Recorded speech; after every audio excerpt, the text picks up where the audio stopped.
안녕하세요. 저는 여러분의 도덕에 대한 궁금증을 해결해 드릴 꾹쌤입니다. 오늘은 중학교 2학년 도덕 10강 삶의 소중함에 대해 공부해 보겠습니다.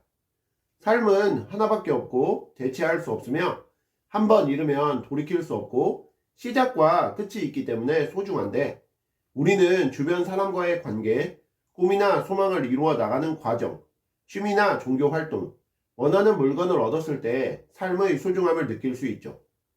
동서양에는 생명을 해치는 것이 가장 큰 죄로 죽어가는 생명을 살리는 것이 가장 큰 자비라는 불교 사상, 생명은 신이 준 것이므로 사람이 함부로 해서는 안 되는 소중한 것이라고 보는 그리스도교 사상, 살려고 하는 모든 생명을 존중해야 하며 생명을 잘 살도록 해주는 것이 선이고 생명을 해치는 것이 악이라고 보는 슈바이처의 사상 등 다양한 생명 존중 사상이 존재하고요.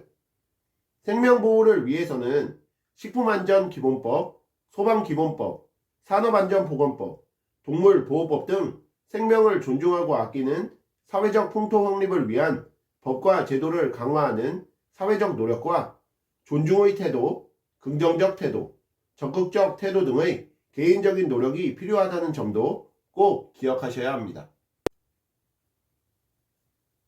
생명체의 모든 기능이 회복할 수 없이 완전히 멈춰 생명이 끊어지는 것인 죽음은 모든 사람은 언제나 죽는다는 보편성 필연성, 돌이킬 수 없다는 불가역성, 언제 어디서 죽을지 모르는 예측 불가능성, 우리의 의지와 능력으로 피하거나 바꿀 수 없는 인간이 어찌할 수 없는 상황인 한계 상황 등의 특징을 가지는데, 동양의 유교에서는 죽음은 개인의 생명이 다하는 것, 가족의 생명은 자손을 통해 이어지는데 삶을 알지 못하듯 죽음도 알 수 없으므로 현실에서 인간의 도리를 다해야 한다고 주장하고, 불교에서는 삶과 죽음은 연결되어 있는 윤회의 과정이므로 수행을 통해 진리를 깨닫고 지혜를 얻어 괴로움과 윤회에서 벗어나 자유롭게 되는 해탈에 이르러야 한다고 주장합니다. 도가에서는 죽음은 계절의 순환처럼 자연스러운 과정이라고 보고요. 서양의 플라톤은 죽음은 영혼이 육체의 감옥에서 해방되는 것으로 육체가 죽어도 영혼이 존재한다고, 에피쿠로스는 우리가 살아있으면 죽음은 우리와 무관하고 죽으면 죽음을 의식하지 못하므로 두려워할 필요가 없다고, 그리스도교는 인간은 죽으면 부활해 천국에서 영원한 삶을 살 수 있다고 죽음에 대해 생각했고요. 그렇다면 우리는 죽음에 대해 어떤 생각을 가져야 할까요?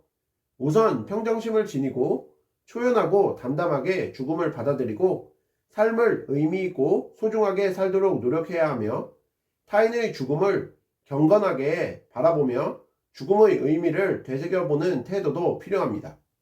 우리는 이것을 통해 삶의 유한성과 소중함을 알 수 있고 충실하고 도덕적인 삶을 다짐해 볼 수 있으며, 욕심, 이기심에서 벗어나 다른 생명에게 사랑, 관용을 베풀게 할 뿐만 아니라 자기 모습과 인간다운 삶을 성찰할 수 있게 되고요.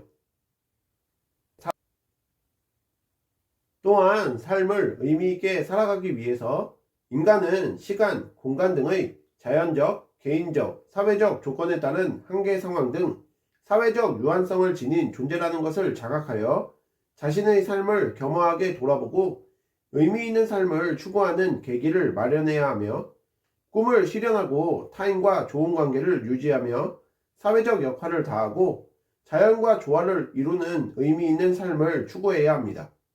의미 있는 삶을 위해 꿈을 실현하여 보람과 만족을 추구해야 하고 현재의 삶에 최선을 다하며 자신의 일과 삶의 의미를 부여 이상과 바람직한 가치를 추구하여 도전적인 자세를 지녀야 하고요. 자, 그럼 오늘 배우신 내용을 바탕으로 문제 풀어볼게요. 1번, 생명의 특징으로 적절한 것을 보기에서 고른 것은 이라는 문제인데요. 자, 우리 생명이 소중한 까닭은 생명은 누구에게나 하나밖에 없고 생명은 다른 무엇으로 대체할 수 없으며 생명은 한 번 잃으면 돌이킬 수 없고 생명은 무한하지 않고 시간상으로 시작과 끝이 있다고 공부하셨던 거 기억나실 거예요. 자, 이를 바탕으로 보기를 살펴보면 기억, 대체 가능함, 이것은 잘못됐죠. 생명은 무엇과도 바꿀 수 없습니다. 니은 하나밖에 없음. 이것은 맞고요. 디귿 시작과 끝이 없이 무한함. 이것은 잘못됐죠. 모든 인간은 죽는다는 점에서 알 수 있듯이 생명은 유한합니다. 리을 한 번 잃으면 돌이킬 수 없음. 이것은 맞죠? 그러므로 1번 문제에 대한 정답은 니은과 리을이 되겠습니다. 2번 문제도 풀어볼게요. 다음 글의 농부에게 제시할 수 있는 충고로 가장 적절한 것은? 이라는 문제인데요. 자신이 농부를 하는데 큰 자부심을 가진 농부가 있었다. 어느 날 농부는 땅을 파는 사람에게서 해가 지기 전에 출발점에 돌아오면 당신이 밟은 땅을 다 주겠다라는 제안을 받았다. 농부는 이른 아침부터 걷기 시작해서 해가 지는 줄도 모르고 멀리 걸어갔다. 땅거미가 내리기 시작하자 농부는 출발점을 향해 힘껏 뛰기 시작했다. 고생 끝에 출발점에 도착한 농부는 이제 많은 땅을 가졌네요 라는 말을 들었다. 그러나 그는 완전히 지쳐 그 자리에서 죽고 말았다. 자, 제시글에서 농부는 땅을 갖는 것을 삶에서 가장 중요한 일로 생각한 나머지 자신의 생명조차 잃고 말았죠. 하지만 땅을 갖는 것 자체가 진정한 의미나 가치를 지닌 일이라고는 할 수 없겠습니다. 그러므로 우리는 자신의 삶을 진정으로 소중하게 만들어주는 것이 무엇인지 진지하게 성찰해 봐야 되는데요. 자, 이를 바탕으로 보기를 살펴보면 1번 유일무이하고 무한한 삶을 낭비하면 안 된다. 자, 이것은 잘못된 표현이죠. 삶은 유한합니다. 2번 농부보다 사회적 지위가 높은 직업을 찾아야 한다. 자, 이것도 잘못된 표현이죠. 사회적 지위는 우리가 삶의 소중함을 느낄 수 있는 직업을 결정하는데 필수적인 조건이 아닙니다. 3번 자신의 삶을 다른 사람의 삶보다 더 중요하게 여겨야 한다. 이것도 잘못됐죠. 자신의 삶을 다른 사람의 삶보다 더 중요하게 여기는 것은 인간이라면 자연스럽기는 한데 다른 사람의 삶도 나의 삶과 마찬가지로 존중하는 것이 더 바람직합니다. 4번 자신이 소중하다고 생각하는 것이 진정한 의미나 가치를 지니는지 성찰해 보아야 한다. 이것이 정답이 되겠죠? 그러므로 2번 문제에 대한 정답은 4번입니다. 3번 문제도 풀어볼게요. 다음 글에서 알 수 있는 죽음의 특징으로 가장 적절한 것은? 이라는 문제인데요. 한 사람이 외동딸을 잃고 슬픔에 빠졌다. 이 사람은 딸을 다시 살릴 수 있다면 어떤 행동도 하겠다는 마음으로 마을의 현자를 찾아갔다. 현자는 아무도 죽은 적이 없는 집에서 겨자씨를 얻어오시오 라고 말했다. 딸을 잃은 사람은 마을의 모든 집을 방문했지만 겨자씨를 구하지 못하였다. 아무도 죽은 적이 없는 집이 없다는 사실에서 결국 사람은 모두 죽을 수밖에 없다는 것을 알 수 있는데요. 모든 인간이 죽음을 맞이하게 된다는 것은 죽음의 보편성에 해당합니다. 그러므로 3번 문제에 대한 정답은 2번이 되겠습니다. 오늘의 마지막 4번 문제도 풀어볼게요.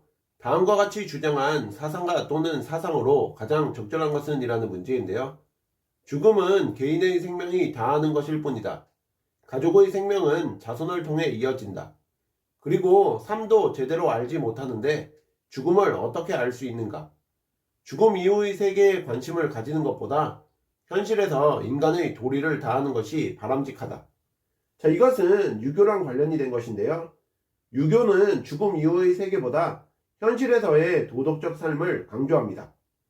1번의 불교는 인간이 죽으면 이 세상에서의 소행에 따라 다른 세계에서 다시 태어난다고 보고 있고, 3번의 플라톤은 육체가 죽어도 영혼은 존재한다고 보고 죽음은 영혼이 육체의 감옥에서 해방되는 것이라고 주장합니다.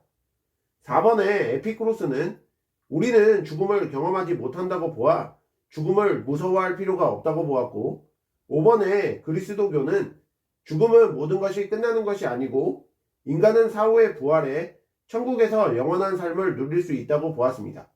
그러므로 4번 문제에 대한 정답은 2번이 되겠습니다. 이상으로 중학교 2학년 도덕 10강 삶의 소중함에 대해 공부해 보셨는데요. 복습 열심히 하시고 다음 시간에 뵙겠습니다. 감사합니다.